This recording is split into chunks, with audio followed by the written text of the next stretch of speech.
आप देखिए आगे।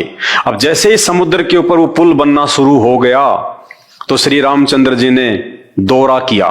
देखिए ये वही हनुमान अंक है, श्री हनुमान चरित्र, और पेज नंबर है इसका 303। विशाल समुद्र पर 100 योजन लंबा और 10 योजन चौड़ा सुविस्तृत सेतु निर्मित हो जाने पर लीला विहारी भगत वत्सल प्रभु श्री राम ने चकित होकर वानरों से पूछा, अरे ये पत्थर पानी पर कैसे तैरने लगे? देखिए पुल का काम जब पूरा हो गया और श्री रामचंद्र जी जो अपनी स्त्री वियोग में व्याकुल थे, एकांत में वो बैठे रहते थे मायूस उदास, और जब मुनिंदर ऋषि जी के आशीर्वाद से पूरी सेना ने मिलकर समुद्र पे इतना लंबा चौड़ा पुलिया बना दिया, उसके बाद में लोगों ने रामचंद्र जी से कहा कि भगवान पुल बनके तैयार है, आइए। तो श्री रामचंद्र जी आश्चर्यचकित होकर, क्या पुल तैयार हो गया? वो देखने के लिए गए और वो क्या बोले, भगत वत्सल प्रभु श्री राम ने चकित होकर वानरों से पूछा, अरे ये पत्थर पानी पर कैसे तैरने लगे? श्री रामचंद्र जी आश्चर्यचकित होकर पूछ रहे हैं, क्या पुल बन गया? कैसे बना? और जाके देखा तो बड़े बड़े पत्थर, बड़े बड़े वो शिलाखंड पानी पर तैर रहे हैं। तो श्री रामचंद्र जी कह रहे आश्चर्यचकित होकर, ये लिखा हुआ है, 50 वर्षों से लिखी हुई है पुस्तक, हनुमान अंक, गीता प्रेस गोरखपुर से। और आपको पता है कि गीता प्रेस गोरखपुर केवल जो प्रमाणित बातें होती हैं उन्हीं को छापता है। तो आश्चर्यचकित होकर श्री राम ने पूछा, अरे ये पत्थर पानी पर कैसे तैरने लगे? अगर श्री रामचंद्र जी ने ही अपने आशीर्वाद से या अपनी पावर से अगर समुद्र पर पुल बनाया होता, या श्री रामचंद्र जी की शक्ति से यदि वो पत्थर पानी पे तैर रहे होते, तो श्री रामचंद्र जी को ये आश्चर्यचकित होने की क्या आवश्यकता थी? उन्हें तो मालूम ही था। लेकिन नहीं, अभी आपने जो राम कहानी सुनी, वास्तविक परमपिता परमेश्वर सतगुरु रामपाल जी भगवान के मुख कमल से हकीकत वो है। तो श्री रामचंद्र जी को जैसे लोगों ने बताया और वे गए, देखते हुए आश्चर्यचकित हो गए, अरे ये पत्थर पानी पर कैसे तैरने लगे? वानरों ने अत्यंत विनय पूर्वक उत्तर दिया, प्रभु आपके राम नाम की महिमा है, उसी के प्रताप से पर्वत और बड़े बड़े शिलाखंड समुद्र पर तैर रहे हैं। वो वानर जिनको पता ही नहीं था, जिस समय वो चर्चा हो रही थी मुनिंदर ऋषि के साथ में, क्योंकि आम सेना को थोड़ी ना कोई उनके पास में आने देगा, वहां तो मुखिया थे, मैन। वानरों ने अत्यंत विनय पूर्वक उत्तर दिया, प्रभु आपके राम नाम की महिमा है, उसी के प्रताप से ये पर्वत और बड़े बड़े शिलाखंड समुद्र पर तैर रहे हैं। कौतूहलवश आश्चर्यचकित होके श्री रघुनंदन ने छोटे छोटे 2-3 पत्थर उठाकर समुद्र के जल पर रखे, पर वे सब के सब डूबकर नीचे चले गए। तब श्री रामचंद्र जी ने क्या किया, जब लोगों ने यह कहा कि प्रभु ये तो आपके राम नाम की महिमा से ये पत्थर पानी पे तैर रहे हैं, तो श्री रामचंद्र जी ने आश्चर्यचकित होकर, क्या वास्तव में मेरे नाम की महिमा से ये तैर रहे हैं? क्योंकि रामचंद्र जी का तो कोई रोल था ही नहीं वो समुद्र बनाने में, और ना उनके अंदर वो पावर थी, वो शक्ति थी कि वो अपने राम नाम से, अपनी शक्ति से, अपने प्रभाव से वो समुद्र के ऊपर पहाड़ जैसे मोटे मोटे पत्थरों को जो है वो तैरा सकें। तो रामचंद्र जी ने जब सुना वानरों के मुख से, तो रामचंद्र जी को बड़ा आश्चर्य हुआ, और रामचंद्र जी ने एग्जाम्पल के लिए, ये देखने के लिए क्या वास्तव में मेरी शक्ति से ही ये पत्थर पानी पे तैर रहे हैं, उन्होंने 2 छोटे छोटे पत्थर के टुकड़े समुद्र में डाले, और डालते ही वो अंदर चले गए, डूब गए। कौतूहलवश श्री रघुनंदन ने छोटे छोटे 2-3 पत्थर उठाकर समुद्र के जल पर रखे, पर वे सब के सब डूबकर नीचे चले गए। तब प्रभु ने कहा, यह कैसे संभव है? मैं स्वयं इन पत्थरों को अपने हाथों से छोड़ रहा हूं, किंतु ये पानी पर तैरने के बजाय डूबते जा रहे हैं। रामचंद्र जी खुद चक्कर में पड़ गए कि भाई मैं तो खुद अपने हाथ से छोटे छोटे पत्थर पानी में डाल रहा हूं और वो भी डूब रहे हैं, ये बड़े बड़े पत्थर कैसे तैर रहे हैं? लेकिन वो तैर कैसे रहे थे, ये तो आपने संत रामपाल जी के मुख कमल से अभी सुना। ये देखकर भालू वानर एक दूसरे का मुंह देखने लगे। अब वो बंदर और भालू भी आश्चर्य में पड़ गए कि अरे छोटे छोटे पत्थर श्री रामचंद्र जी हमारी आंखों के सामने पानी में डाल रहे हैं और पानी के अंदर जा रहे हैं, फिर ये बड़े बड़े पत्थर कैसे तैरने लगे। वानर भालू एक दूसरे का मुंह देखने लगे, किंतु उसी समय परम प्रभु श्री राम नहीं है। परम प्रभु वो थे जिन्होंने वहां मुनिंद्र ऋषि के रूप में आके उनको आशीर्वाद दिया था समुद्र पे वो पुल बनाने का। वो है वो परम प्रभु आदि राम। उसी समय परम प्रभु श्री राम के अनन्य भगत पवन कुमार ने हाथ जोड़कर उत्तर दिया। अब श्री रामचंद्र जी ने सबके सामने राम की इज्जत रखी। उनको झूठ बोलना पड़ा हनुमान जी को कि श्री रामचंद्र जी की इज्जत सबके सामने बनी रहे। क्या कहा हनुमान जी ने? स्वामी, आप जिसे अपने कर कमलों से छोड़ देंगे वह तो सहज ही डूब जाएगा। आपके बिना प्राणी की गति कहां है। श्री राघवेंद्र मुस्कुरा उठे। तो भाइयों और बहनों, ये राम कहानी है समुद्र के ऊपर वास्तव में पुल बनने की। वास्तव में वो पुल श्री रामचंद्र जी ने नहीं बल्कि उस आदि राम ने, जो मुनिंद्र ऋषि के रूप में त्रेता युग में आए हुए थे, जिन्होंने नल और नील को शक्ति प्रदान की थी, लेकिन उन्होंने जिस समय शक्ति का वो प्रदर्शन करना चाहा उनको अभिमान हो गया था, उनको अहंकार हो गया था और उन्होंने अपने गुरुदेव भगवान को याद किए बिना अपनी शक्ति का वहां पे वो प्रदर्शन शुरू कर दिया, जिस कारण से परमात्मा के विधान अनुसार वो शक्ति उनके हाथों में नहीं रही। और उस परमपिता परमेश्वर आदि राम ने, कबीर देव ने, जो आज धरती पर संत रामपाल जी के रूप में प्रकट हैं, उन्होंने श्री रामचंद्र जी का पुल बनवाया था। और ये पुल बनवाने के पीछे एक बहुत बड़ी कहानी है। श्री रामचंद्र जी यानी श्री ब्रह्मा विष्णु महेश के पिता, ये काल, ये शैतान, इन्होंने उस परमात्मा से एक वचन लिया था। जब आप यूट्यूब पे जाके सर्च करेंगे सृष्टि रचना, तब आपको उसमें पता चलेगा कि उस काल ने उस शैतान से उस परमपिता परमेश्वर आदि राम कबीर जी से क्या वचन लिया था। एक वचन लिया था कि जब मेरा पुत्र विष्णु त्रेता युग में राम रूप में जाएगा और उसकी पत्नी को रावण उठा के ले जाएगा, उस समय अपनी पत्नी को वापस लाने के लिए समुद्र पे वो पुल बनाना चाहेगा, लेकिन पुल नहीं बनेगा। हे परमात्मा, हे प्रभु, उस समय आप मेरे पुत्र रामचंद्र जी की वो पुल बनाने में सहायता करना। तो अपने उस वायदे के अनुसार वो कबीर परमात्मा, वो आदि राम मुनिंद्र ऋषि के रूप में त्रेता युग में आए थे। और उस समय आपने अभी जो संत रामपाल जी भगवान के मुख कमल से सुना, इस कहानी के तहत, उस वायदे के तहत उन्होंने समुद्र पे जाके श्री रामचंद्र जी के लिए वो पुल बनाया। और इससे पहले का एक किस्सा है, आपको बताते हैं। वो परमात्मा हनुमान जी को पहले भी मिले थे, क्योंकि हनुमान जी को अहंकार हो गया था कि श्री रामचंद्र जी का सबसे बड़ा मैं सेवक हूं और जो काम श्री रामचंद्र जी का मैं कर दूंगा वो कोई नहीं कर पाएगा। कब? जब सीता जी की खोज करने का समय आया तो श्री हनुमान जी लंका चले गए, माता सीता का वो एड्रेस निकाल के लाए।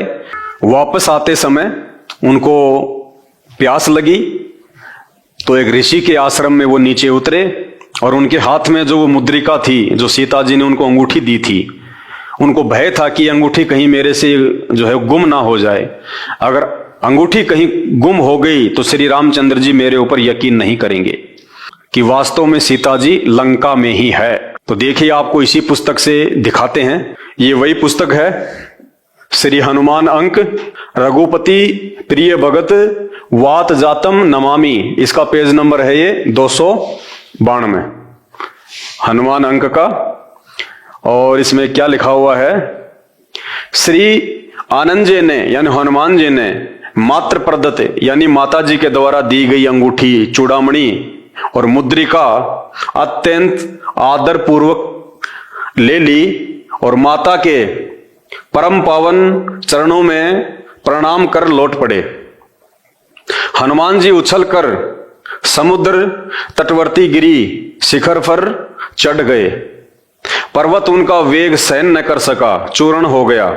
उसी समय लोक पिता माँ ने यानी ब्रह्मा जी ने श्री हनुमान जी के द्वारा लंका दह के विस्तृत विवरण से पूर्ण एक पत्र श्री राम को देने के लिए हनुमान जी को दिया।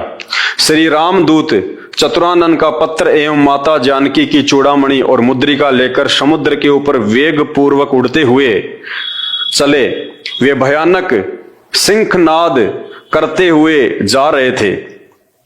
उत्तर दिशा में समुद्र के पार जाने पर वे नीचे उतरे। वहां उन्होंने भजन करते हुए एक मुनि को देखा। ये मुनि कौन था? ये वही मुनि था, मुनिंद्र ऋषि। परमात्मा दूसरा रूप बना के वहां पे एक तपस्वी के रूप में, एक महात्मा के रूप में, एक मुनि के रूप में वहां पे वो जो है विराजमान हो गए, जिन्होंने समुद्र पे श्री रामचंद्र जी का पुल बनवाने के लिए अपनी शक्ति से उन पत्थरों को हल्का किया था। वही परमात्मा एक मुनि के रूप में वहां पे आश्रम में विराजमान हो गए। हनुमान जी ने उन विरक्त मुनि से कहा, मुनिवर, मैं भगवान श्री राम के आदेश अनुसार उनकी प्राण प्रिया जनक दुलारी का पता लगाकर समुद्र पार से आ रहा हूं। मैं तृष्णा विक्के से व्याकुल हूं, यानी मुझे प्यास लग रही है, कृपया कोई जलाशय बताइए। तपस्वी मुनि ने जप करते हुए अपनी तर्जनी अंगुली से जलाशय की ओर संकेत कर दिया। जब हनुमान जी तपस्वी मुनि को अपनी लंका यात्रा का विवरण सुना रहे थे, तब अपनी उपलब्धियों की स्मृति से उनके हृदय में बड़प्पन की भावना स्फुरण हो गई। यानी उनको अहंकार हो रहा था उस समय कि जो काम मैंने कर दिया श्री राम के लिए, माता जानकी का एड्रेस निकालकर, वो काम और कोई नहीं कर सकता था। यानी उस मुनि को, उस परमात्मा को, वो तो अंतर्यामी थे, उन्हें पता चल गया कि हनुमान जी के अंदर अहंकार उत्पन्न हो गया है। और भगत में यदि अहंकार उत्पन्न हो जाता है तो वो भक्ति और भगवान की कृपा से कोसों दूर हो जाता है। और जो वास्तव में कोई भगत होता है तो परमात्मा फिर किसी न किसी तरीके से, कोई ना कोई कारण बनाकर उस भगत के अहंकार को नष्ट भी करता है। तो वो ही यहां किया उस परमात्मा ने। जब हनुमान जी तपस्वी मुनि को अपनी लंका यात्रा का विवरण सुना रहे थे, तब अपनी उपलब्धियों की स्मृति से उनके हृदय में बड़प्पन की भावना स्फुरण हो आया। भगवान ठहरे भगत गर्वापहारी। कौन से भगवान? वो मुनि जो भक्तों के अहंकार को तोड़ता है। यहां पे शब्द निकला है, भगवान ठहरे भगत गर्वापहारी। वहां पे रामचंद्र जी नहीं बैठे थे, वहां पे वो मुनि थे, वो मुनिंद्र ऋषि थे, वो कबीर परमात्मा थे वो। और वो अहंकार को देख नहीं सकता। परमात्मा ने अहंकार को तोड़ना पड़ता है। अहंकार का भगवान का खड़ा एक्सीडेंट है। वे हनुमान जैसे आदर्श सेवक के हृदय में बड़प्पन की भावना का सूक्ष्म से सूक्ष्म स्फुरण भी कैसे सहन कर सकते थे। तत्काल उन्होंने उनके प्रसन्न मन की व्यवस्था कर दी। यानी ऋषि मुनिंद्र जी ने, जो स्वयं ही कबीर परमात्मा थे, उन्होंने हनुमान जी के अहंकार को तोड़ने की तुरंत ही व्यवस्था कर डाली। क्या व्यवस्था कर दी?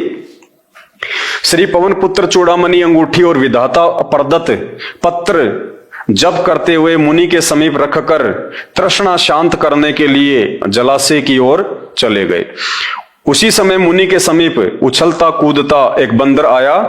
उसने उस मुद्रिका को उठाकर साधु के समीप रखे हुए कमंडल में डाल दिया और फिर वहां से चला गया। जल ग्रहण कर हनुमान जी लौटे। उन्होंने चूड़ामणि और पत्र के साथ मुद्रिका ना देखकर मुनि से पूछा, मुनिनाथ, वह मुद्रिका क्या हुई? हनुमान जी ने देखा, ना तो वो पत्र है, ना वो मुद्रिका है, ना वो चूड़ामणि है। तो हनुमान जी ने कहा कि हे महाराज, वो चूड़ामणि कहां है, वो मुद्रिका कहां है? मुनि ने कमंडल की ओर संकेत किया। हनुमान जी ने कमंडल में हाथ डाला तो एक ही साथ उसी आकार, प्रकार एवं रूप रंग की श्री राम नाम लिखित सत सत मुद्रिकाएं, यानी वो अंगूठियां निकल आई। अब हनुमान जी ने जाके वो कमंडल में, वो मटके में हाथ डाला। हनुमान जी ने सोचा बस वही होगी जो मेरे वाली है। अब जैसे हाथ डाला तो हनुमान जी की मुट्ठी भर गई। इतनी मुद्रिकाएं सेम टू सेम वो की वो जो हनुमान जी लंका से लेके आए थे, श्री राम नाम लिखी हुई। सैकड़ों वो मुद्रिकाएं हनुमान जी की अंगूठी में आ गई। श्री पवन पुत्र ने पुनः कमंडल में हाथ डाला, फिर वैसी सैकड़ों मुद्रिकाएं निकल आ गई। फिर हनुमान जी ने दूसरा हाथ डाला तो सैकड़ों मुद्रिकाएं, वो अंगूठियां और आ गई, वैसी की वैसी। पर कमंडल की अंगूठियां समाप्त नहीं हो रही थी, अनगिनत अंगूठियां समाप्ति नहीं हो रही थी। उनकी लाई हुई अंगूठी कौन सी थी? महावीर अंजनावर्धन समझ न सके। हनुमान जी भी समझ नहीं सका कि मेरी वाली कौन सी है और जो बाकी हैं वो कौन सी है। सब एक जैसी, सेम टू कॉपी। उनके आश्चर्य की सीमा ना रही।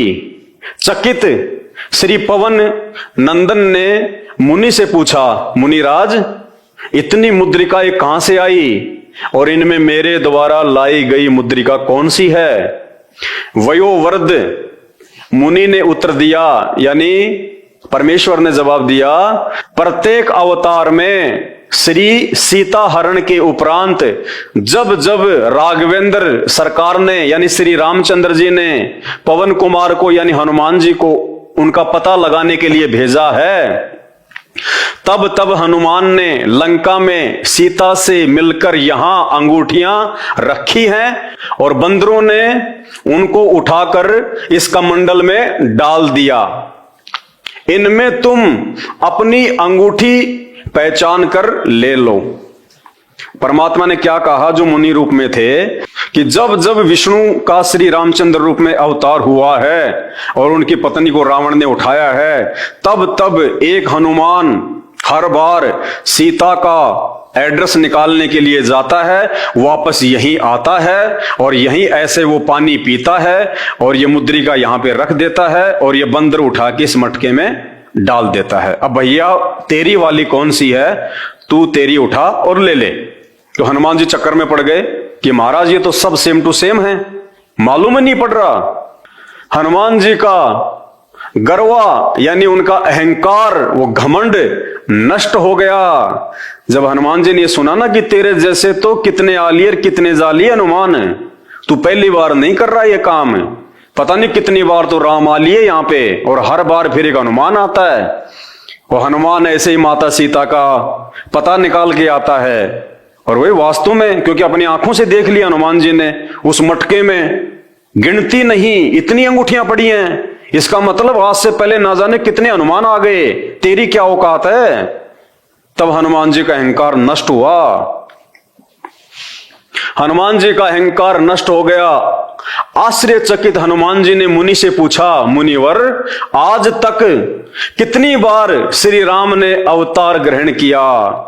अब ये लीला देख के आंखों के सामने हनुमान जी ने कहा कि हे भगवान, हे मुनिवर, आज तक कितनी बार श्री रामचंद्र जी का जन्म हो चुका है, वो कितनी बार आ चुके हैं, उनके अवतार हो चुके हैं, इनमें तो अंगूठियों की कोई गिनती नहीं है। मुनि ने उत्तर दिया, कमंडल से मुद्रिकाएं निकाल कर गिन लो। भगवान ने कहा कि इस कमंडल से, इस मटके से ये मुद्रिका निकाल के भाई आप ही गिन लो कि यहां पे श्री रामचंद्र जी का कितनी बार जो है वो जन्म हो चुका है, कितनी बार उनके अवतार हो चुके हैं।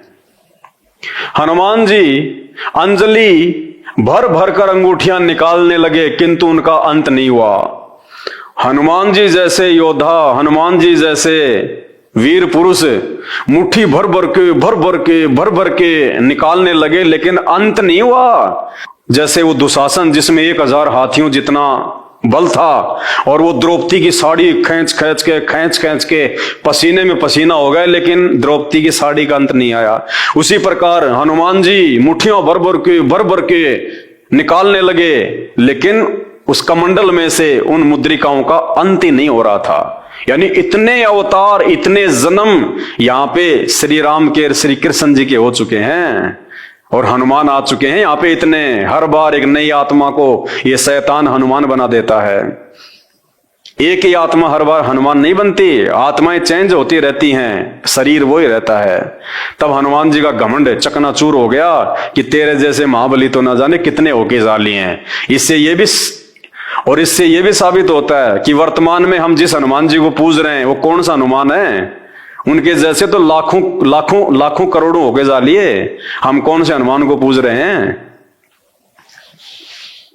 हनुमान जी अंजलि भर भर कर अंगूठियां निकालने लगे, किंतु उनका अंत नहीं हुआ। उन्होंने मुनि के चरणों में प्रणाम किया और फिर मन ही मन कहने लगे, भगवान श्री राम की लीला गुण एवं शक्ति का अंत नहीं, उनके अवतारों की भी संज्ञा नहीं। यानी भगवान कितनी बार जन्म ले चुका, कितनी बार वो मर चुका, कहते हैं कोई अंत ही नहीं। मेरे पूर्व भी यानी मेरे से पहले भी प्रभु श्री राम की आज्ञा से सहस्त्रों हनुमान यानी हजारों हनुमान माता सीता का पता लगा चुके हैं, फिर मेरी क्या गणना। हनुमान जी कह रहे मेरी तो औकात ही क्या, मेरी तो गिनती क्या, जब मेरे से पहले हजारों लाखों हनुमान माता सीता का पता निकालने के लिए आ चुके हैं, जन्म ले चुके हैं। भाई और बहनों, ये अध्यात्म है। आप कौन से श्री राम की भक्ति कर रहे हो? कौन से दशरथ पुत्र श्री राम को पूज रहे हो? कौन से हनुमान की भक्ति कर रहे हो? असंख्य हनुमान आ लिए, असंख्य करोड़ों, गिनती नहीं है। ये आपकी आंखों के सामने हनुमान अंक गीता प्रेस गोरखपुर से प्रकाशित 50 साल से ऊपर हो गए, एक एक चीजें सत्य लिखी हुई हैं। ये सारा का सारा रहस्य, ये सारा का सारा माजरा आपको उस समय पता चलेगा जब आप संत रामपाल जी के YouTube पे जाके सत्संग सुनना शुरू करेंगे। सृष्टि रचना संत रामपाल जी महाराज, सुन लो समय रहते और उस आदि राम की पहचान कर लो, उस वास्तविक और असली राम की पहचान कर लो। उस राम की भक्ति से, जिस राम ने समुद्र पे श्री रामचंद्र जी को पुलिया बनवाया, जिस राम ने हनुमान जी का अहंकार तोड़ा और हनुमान जी को यह सोचने पे विवश कर दिया कि रामचंद्र जी के तो असंख्य अवतार हो चुके हैं, असंख्य, गिनती नहीं है, और ना जाने मेरे जैसे कितने हनुमान आए, कितने गए। उस राम की भक्ति करने से हमारा जन्म मरण का रोग मिटेगा। रामचंद्र जी तो खुद जन्म और मरण में है। ये शास्त्र हमें यही तो समझाएंगे, यही तो बताएंगे।